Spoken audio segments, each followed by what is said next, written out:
Hello, and welcome to Planning an Event from Beginning to End. In this training, we'll review and familiarize ourselves with Holy Family policies for events, as well as articulate how to make programs more inclusive for all who may want to attend. For this training, headphones are recommended.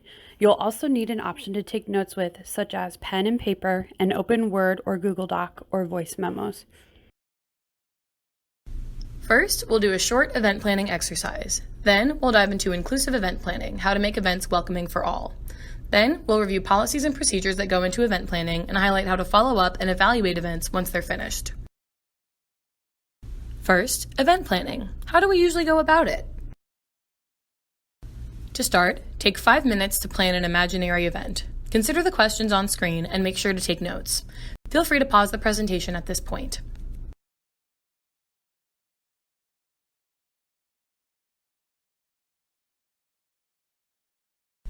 Now you've planned an event. Hang on to these notes as we'll use this hypothetical event throughout this training.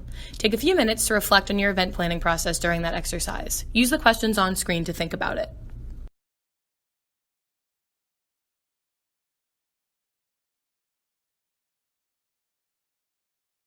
Now that we've identified your event planning process, we can talk about how to make these events more inclusive. A great way to start being more inclusive is by being cognizant of inclusive practices. Inclusive spaces are welcoming for all and ensure that all who want to attend are able to do so comfortably. On the Forms and Policies tab of the Student Engagement Office website, under the Event Planning section, you can find an inclusive planning guide. This is a very helpful resource to review when planning an event to ensure you are thinking through the many ways to make your event inclusive. When planning an event, prepare for accommodations. On screen are a few examples of questions to ask when considering accommodations for event attendees. Is there an elevator in this facility for those who cannot use stairs? Are there captions on any videos you may be showing for those who are hearing impaired? If you're having speakers at the events, will they have microphones? Even in small rooms, it's good practice to make sure speakers use microphones so everyone can definitely hear them clearly.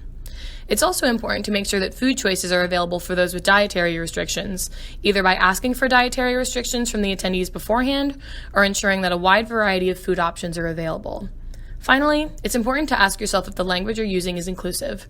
For example, starting an introduction with "Hello, ladies and gentlemen" may feel exclusive to those who are non-binary or don't identify with either gender. In the early stages of planning your event, these are some helpful questions to consider. Who is going to participate, and does our event planning committee resemble this group? Having an event planning committee that is similar in makeup to your attendees is helpful when thinking about what might make this event more inclusive and accessible for all.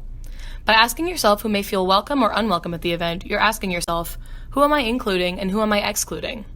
Making these acknowledgments will help you make sure your event is inclusive for more people. Toward the end of planning your event, these questions are helpful to double-check yourself on inclusiveness. Now that all is said and done, what can we do to make this event more inclusive? Try to address any gaps you see. Similarly, now that a lot of your event in place, you can also consider what alternatives or options you can offer during the event to support individual needs. Now, let's go back to the event that we planned in the beginning of this module. What changes would you now make to this plan? How could you make it more inclusive? What are some possible accommodations you would need to provide? Take 5 minutes to reflect on your event and how it may change after this discussion.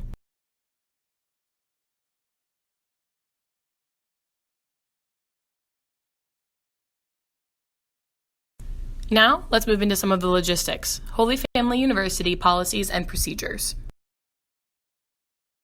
During this part of the training, we'll discuss using the Student Engagement Office, or SEO, program form, requesting a room for your event, getting your event on the university calendar, requesting catering and IT, and using the 5-week programming guide. The SEO Forms and Policy page is where you'll find the resources you need to plan a program. To get to this page, first go to the HFU website and hover your mouse over current students. Then select Student Engagement. Next, click the Forms and Policies button on the left side. On this page, you'll find the 5-week programming guide, supply request form, program form, SIP grant form, room reservation form, and information on advertising your event, amongst many other resources. On the Forms and Policies page, you'll see a list of useful resources. For event registration, you'll want to click on the link titled Program Form, pointed out by the arrow. When registering a program, using the program form shown on the screen, it is important to select I'm registering a program in addition to selecting the kind of program you are hosting. This is important because the program form will automatically populate specific questions based on the kind of program that you are hosting. When completing the form, as always, if you have questions, please contact the Student Engagement Office. Also located on the Forms and Policies page is the Internal Event Request form. This is the form you'll use to reserve space on campus for your event. This form is equally important for your event to be successful. Once you receive your confirmation, make sure you keep track of it as well. To make sure your event is posted on the university calendar, email Sister Margaret DeSales. Be sure to include all information on screen in your email so she knows what to include on the calendar. And be sure to mention that you'd like your event to be on the calendar. To request IT at your event, head to holyfamily.edu/event setup. This link can also be found in your room reservation confirmation email. Then, just fill out the form and wait for a confirmation from IT. At this time, for an RSO to request catering, you must work directly with the Student Engagement Office. Email us at seo@holyfamily.edu and we will help you through the process. Once your program has finished, it's time to evaluate it. Evaluating your program consists of recalling what parts went well, as well as considering what could have been done better. This process will help you learn more about event planning and help you make future events more successful and inclusive. The evaluation form is within the program form. When completing the form to evaluate a program, make sure to indicate that you are evaluating a program that has already happened. The form will then automatically populate questions to encourage you to evaluate and reflect upon that program. Completing the evaluation form will automatically enter your program into consideration for this year's Student Leadership Awards Brunch, hosted annually by the Student Engagement Office in April. We have covered a wide variety of topics over the course of this training, so let us break this session down into 3 important things to remember.